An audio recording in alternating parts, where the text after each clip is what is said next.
High, দিনটা ছিল রবিবার। সকালে উঠেই ভাবছিলাম যে কি খাওয়া যায়।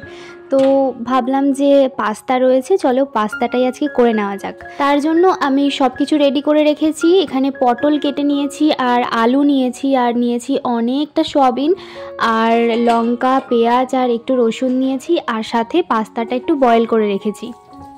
প্রথমেই আমি পটলটাকে একটু ভেজে নেব ভালো করে।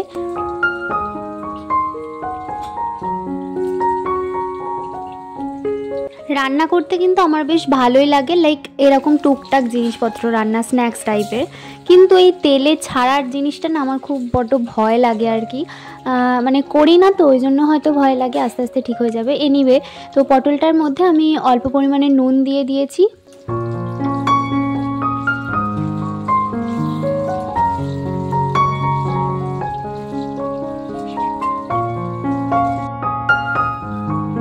5-7 মিনিট মতন পটলটাকে একটু ভেজে নিয়েছি। মানে খুবও বেশি ভাজিনি, আবার খুব বেশি কাঁচাও রাখিনি, যেহেতু পাস্তার সাথে আরও একটু ভাজা হবে সেই জন্য। তারপরে আমি পটলটাকে তুলে নিয়েছি, আর তারপরে দিয়ে দিয়েছি ওই তেলের মধ্যেই পেঁয়াজ, লঙ্কা আর রসুনের কুচিটা। তারপরে আবারও ভালো করে ভেজে নিয়েছি একটু।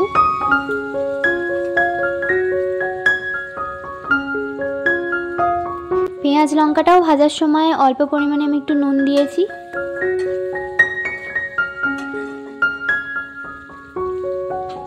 এখানে আমি যেহেতু সয়াবিন পাস্তা করেছিলাম, তো আমি ডিমটা ভাবলাম যে থাকুক অনেকটাই, যেহেতু সয়াবিন রয়েছে আর আলুও রয়েছে, তাও অনেকটা পরিমাণে হয়ে যাচ্ছে, সেই জন্য ডিমটা আর দেইনি। এখানে পেঁয়াজ আর লঙ্কাটা ভাজা হয়ে গেলে আমি ওটাকে তুলে রেখে দিয়েছি, আর ওই তেলের মধ্যেই তারপরে আমি দিয়ে দিয়েছি ওই সয়াবিন আর আলু যেটা আমি কুচি করে রেখেছিলাম সেটাই।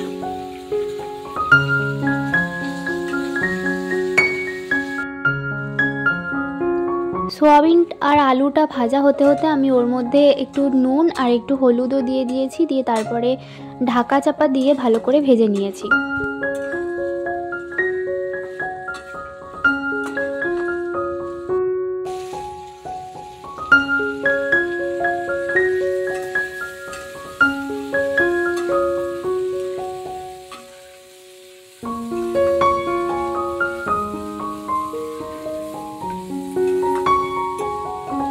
আলুটা একটু সেদ্ধ হয়ে এলে আর সয়াবিনটা ভালো করে একটু ভাজা হয়ে গেলে আমি পাস্তা যে বয়েল করে রাখা ছিল ওইটা দিয়ে দিয়েছি, আর সাথে ওই পটল আর পেঁয়াজ লঙ্কার কুচিটা যেটা ভাজা করা ছিল সেটা দিয়ে দিয়েছি। আর তারপরে ঘরোয়া যে টুকটাক মশলাগুলো থাকে আর কি, জিরে গুঁড়ো, লঙ্কা গুঁড়ো, তারপরে মা একটা ওই ভাজা মশলা করে রাখে, ওটাও দিয়ে দিয়েছি একটুখানি। আমার কাছে এই ডিব্বাটা ভর্তি পাস্তা মশলা ছিল, তো মনে হয় আজকেই পাস্তাটা করব বলেই অল্প একটুখানি পড়েছিল ওই পরিমাণেই। তো ওই পাস্তা মশলাটাও দিয়ে দিয়েছি, আর সাথে দিয়েছি অল্প পরিমাণে নুন,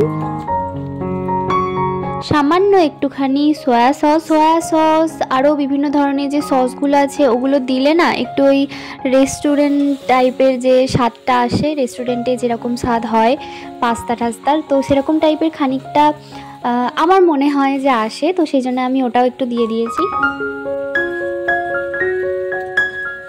তারপর এখানে মা নাড়ছিল, আমি নাড়ছিলাম যখন পড়ে যাচ্ছিল অনেকটা করে, তো সেই জন্য একটু হেল্প করছিল আর কি। যাই হোক, তো তারপরে আমি পাস্তা মধ্যে আর কি ওই গ্রিন চিলি সস আর রেড চিলি সস অল্প অল্প করে দিয়ে দিয়েছি।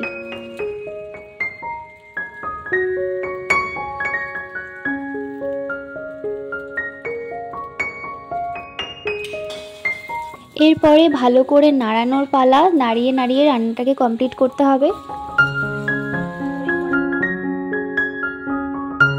আসলে রান্না জিনিসটা না একটা আর্ট, সবার রান্নার স্টাইল আলাদা হয়। তো আমি আমার মতন করে চেষ্টা করেছি পাস্তাটাকে একটু ভালো সুস্বাদু করে রান্না করার, যাতে মানে মন ভরে আর কি খেতে পারি। এনিওয়ে, তো তোমরা তোমাদের মতন করে জানি রান্না করো, আমি আমার মতন করে করলাম। তবু দেখতে কিন্তু বেশ ভালোই হয়েছে, খারাপ হয়নি, খেতেও ভালো হয়েছিল, খারাপ হয়নি। তো মা বাবা তো বললো বেশ ভালোই হয়েছে, আর আমারও খেতে দারুণ লেগেছিল।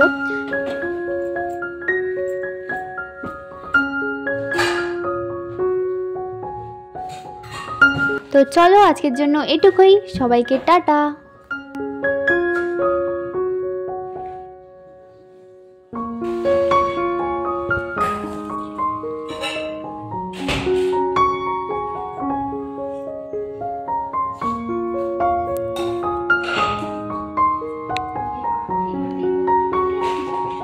আরে ফেলছো কেন ওটা?